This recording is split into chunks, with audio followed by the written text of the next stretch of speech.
जय शिवराय मित्रांनो अतिशय महत्त्वाचा असा अपडेट आहे मित्रांनो। 27 जिल्ह्यातील शेतकऱ्यांच्या खात्यावर पीक विम्याची रक्कम वाटप केली जाणार आहे।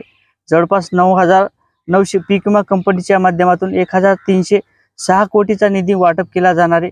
27 जिल्हे कोणते असणार आहेत, त्या 27 जिल्ह्यातील शेतकऱ्यांच्या खात्यावर कधीपर्यंत पैसे जमा केले जाणार आहेत, किती जमा केले जाणार आहेत, या संदर्भात आपण सविस्तर अशी माहिती घेणार आहोत।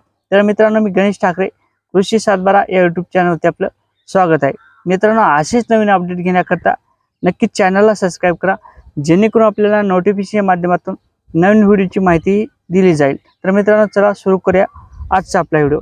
एकंदरीत शेतकऱ्यांचे मित्रांनो, पीक विमा हा प्रलंबित होता। बऱ्याच शेतकऱ्यांच्या खात्यावर काही प्रमाणात पैसे जमा करण्यात आले होते, तर बरेच काही शेतकरी यामध्ये वंचित होते, म्हणजे बऱ्याच काही शेतकऱ्यांच्या खात्यावर हे पैसे जमा करण्यात आले नव्हते। तर आता या पीक विम्याला वाटप होण्याकरता सुरुवात केली जाणार आहे। जवळपास 1,306 कोटीचा निधी या जिल्ह्यातील शेतकऱ्यांच्या खात्यावर वाटप केला जाणार आहे। त्यासाठी मंजुरी सुद्धा देण्यात आलेली आहे।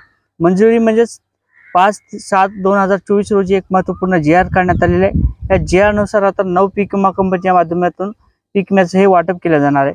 पहिली पीक विमा कंपनी आहे ओरिएंटल भारतीय general insurance company, HDFC Ergo, त्यानंतर जनरल इन्शुरन्स कंपनी ICICI लोबार्ड, त्यानंतर SBI general insurance company, Reliance general insurance company, त्यानंतर युनायटेड आणि सोला मंडल या पीक विमा कंपनीच्या माध्यमातून जवळपास 27 जिल्ह्यात पीक विम्याचे वाटप हे केले जाणार आहे। यामध्ये जळगाव असेल, सांगली असेल, त्यानंतर नाशिक असेल, या जिल्ह्यातील वाटप हे केले जाणार आहे। यामध्ये अहमदनगर, नगर, त्यानंतर सोलापूर, सातारा अशा जिल्ह्यात सुद्धा भारतीय जनरल इन्शुरन्स कंपनीच्या माध्यमातून पीक विम्याचे वाटप हे केले जाणार आहे। तर मित्रांनो, बुलढाणा जिल्ह्यात बीड, सातारा जवळपास 6,37,000 शेतकऱ्यांच्या खात्यावर हे पीक विम्याचे वाटप केले जाणार आहे। HDFC कंपनीच्या माध्यमातून सुद्धा वाटप केले जाणार आहे। 6,61,000 शेतकऱ्यांच्या खात्यावर हे वाटप केले जाणार आहे। यामध्ये सांगली, सातारा, त्यानंतर हिंगोली या जिल्ह्यात सुद्धा वाटप केले जाणार आहे। HDFC कंपनीच्या माध्यमातून अकोल्यात सुद्धा वाटप केले जाणार आहे।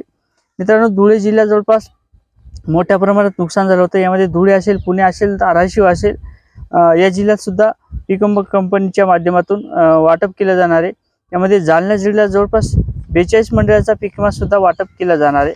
तर मित्रांनो, जवळपास अकोला जिल्ह्यात जवळपास 48 मंडळाचा पीक विमा वाटप केलेला आहे। मित्रांनो, अमरावती जिल्ह्यात जवळपास 91 मंडळाचा पीक विमा वाटप केला जाणार आहे।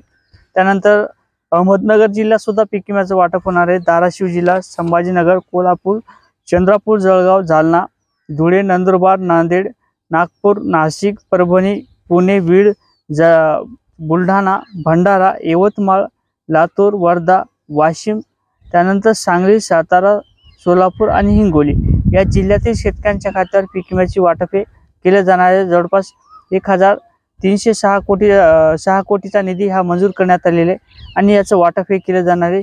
शेतकऱ्यांच्या खात्यावर हे पैसे जमा केले जाणार आहे। मित्रांनो, हेक्टरी आपल्याला अनुदान जे आहे ते 20,000 ते 25,000 पर्यंत हेक्टरी अनुदान हे दिलं जाईल।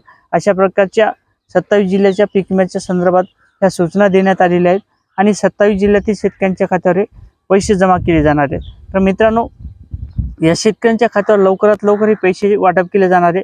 जी.आर. नुसार याची तरतूद सुद्धा झालेली आहे आणि या दियाच्या माध्यमातून पीक विमा कंपनीला आदेश देण्यात आलेले, जो निधी आहे तो मंजूर करून देण्यात आलेला आहे आणि त्याचं वाटप हे अवघ्या काही दिवसात हे वाटप केले जाणार आहे। शेतकऱ्यांच्या खात्यावर हे पैसे जमा केले जाणार आहेत। मित्रांनो, असेच नवीन अपडेट घेण्याकरता नक्की चॅनलला सबस्क्राइब करा आणि व्हिडिओ शेअर करा। जय शिवराय।